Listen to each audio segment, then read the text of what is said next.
When powering remote sheds, several factors must be considered to ensure safety and compliance with the National Electrical Code. Firstly, sheds do not necessarily require a separate circuit from the house. It is permissible to run power to a shed from an existing house circuit, provided certain conditions are met. However, it is considered good practice to install a disconnect within a few feet of each building. This disconnect allows for easy shutoff of power to the shed in case of emergencies or maintenance. Secondly, running power from one shed to another is acceptable, as long as the wiring method employed is suitable for the location. This means that the wiring must be protected from physical damage and environmental factors. The type of wiring used, such as UF cable or conduit, must be appropriate for outdoor use and direct burial if applicable. A subpole is not required at either shed if the existing circuit has sufficient capacity for the additional load. If the power source for the first shed is an outside receptacle in the house, it is imperative that the receptacle is GFCI protected. GFCI, or ground fault circuit interrupter protection, is crucial for outdoor receptacles to prevent electrical shock hazards. If the house receptacle is not GFCI protected, you must install a GFCI receptacle at the first shed and run the circuit from the GFCI receptacle to the second shed. This ensures that both sheds are protected by a GFCI device. Regarding grounding electrodes, the code requires grounding electrodes at each shed unless specific conditions are met. Specifically, you need grounding electrodes at each shed unless you are using a metal raceway as your grounding means. The exception to 250.32 applies to unattached buildings that are not part of a dwelling. This means that if the sheds are detached from the house and are not used as dwellings, the exception may apply. To elaborate on GFCI protection, a GFCI device constantly monitors the current flowing through a circuit. If it detects an imbalance, which indicates a potential ground fault, it quickly trips the circuit to prevent electrical shock. GFCI protection is especially important in outdoor locations where moisture can increase the risk of electrical hazards. When installing a GFCI receptacle, it should be readily accessible and clearly labeled. Furthermore, it is important to test the GFCI receptacle regularly to ensure that it is functioning properly. The disconnect at each shed should be a readily accessible switch or circuit breaker that can be used to energize the entire shed. This disconnect should be located within sight of the shed or be capable of being locked in the open position. The purpose of the disconnect is to provide a means for safely shutting off power to the shed for maintenance or in case of an emergency. The wiring methods used to run power to the sheds must be appropriate for the environment. If the wiring is buried underground, it must be suitable for direct burial or installed in conduit.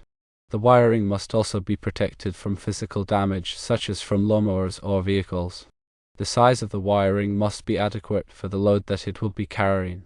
The size of the wiring will depend on the amperage of the circuit and the distance that the wiring will be run. When calculating the load on the circuit, you must consider all of the electrical devices that will be used in the sheds. This includes lights, receptacles, and any other electrical equipment. The total load on the circuit must not exceed the ampacity of the wiring or the rating of the circuit breaker.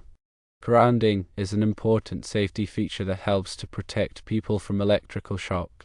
Grounding provides a path for fault current to flow back to the source, which causes the circuit breaker to trip. Grounding electrodes are used to connect the grounding system to the earth. The size and type of grounding electrodes required will depend on the size of the service and the soil conditions. When installing grounding electrodes, they must be driven into the ground at least 8 feet and be located away from any underground utilities. The exception to 250.32 allows for the omission of grounding electrodes at detached buildings under certain conditions. Specifically, the exception applies to unattached buildings that are not part of a dwelling and that are supplied by a single branch circuit. In order for the exception to apply, the grounding conductor must be run with the circuit conductors and must be connected to a grounding electrode system at the source.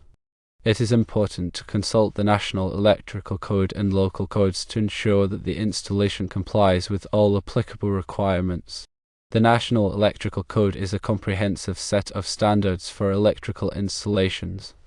Local codes may have additional requirements that must be followed.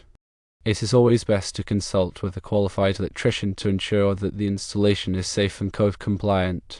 When running power to remote sheds, it is important to consider the following points. Firstly, ensure that the existing circuit has sufficient capacity for the additional load. Secondly, install a GFCI receptacle at the first shed if the house receptacle is not GFCI protected. Thirdly, provide a disconnect within a few feet of each building. Fourthly, use a wiring method that is suitable for the location. Fifthly, provide grounding electrodes at each shed unless the metal raceway is used as the grounding means. And sixthly, comply with all applicable codes and regulations. By following these guidelines, you can safely and reliably power remote sheds. Additional information to consider includes the use of proper overcurrent protection, which is crucial for preventing fires and electrical hazards. The circuit breaker or fuse protecting the circuit must be sized appropriately for the wiring and the load. Overcurrent protection devices should be readily accessible and properly labeled.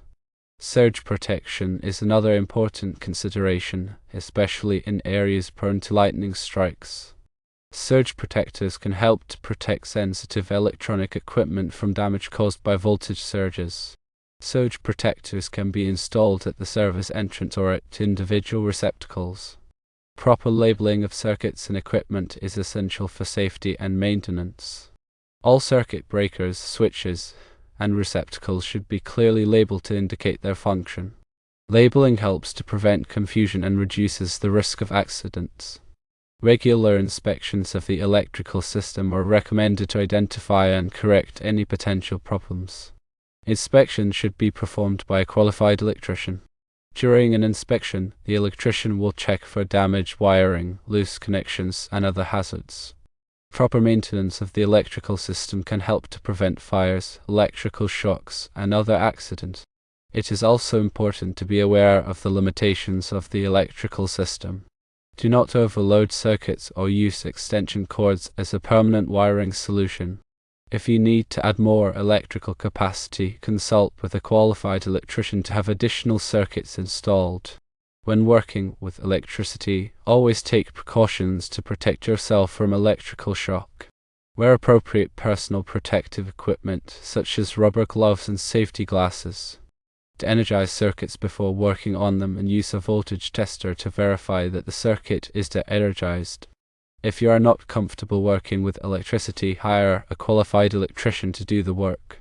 Safety is always the top priority when working with electricity. Remember to consult the latest edition of the National Electrical Code and any applicable local codes before beginning any electrical work. The NEC is updated every 3 years, so it is important to stay current with the latest requirements. Local codes may have additional requirements that are not covered in the NEC. It is also a good idea to obtain any necessary permits before starting any electrical work. Permits help to ensure that the work is done safely and in compliance with code requirements. When selecting electrical equipment, choose products that are listed by a recognized testing laboratory, such as Underwriters Laboratories or Intertech. Listed products have been tested and certified to meet safety standards. Only use electrical equipment that is designed for the intended application. Do not use indoor equipment outdoors or vice versa. Ensure that all electrical equipment is properly grounded. Grounding helps to protect people from electrical shock. If you have any questions about electrical safety, consult with a qualified electrician. A qualified electrician can provide expert advice and ensure that your electrical system is safe and code compliant. Remember that electricity can be dangerous, so it is important to take precautions and follow all safety guidelines. By following these guidelines, you can safely and reliably power remote sheds and protect yourself from electrical hazards. And always remember to turn off the power at the breaker before doing any electrical work.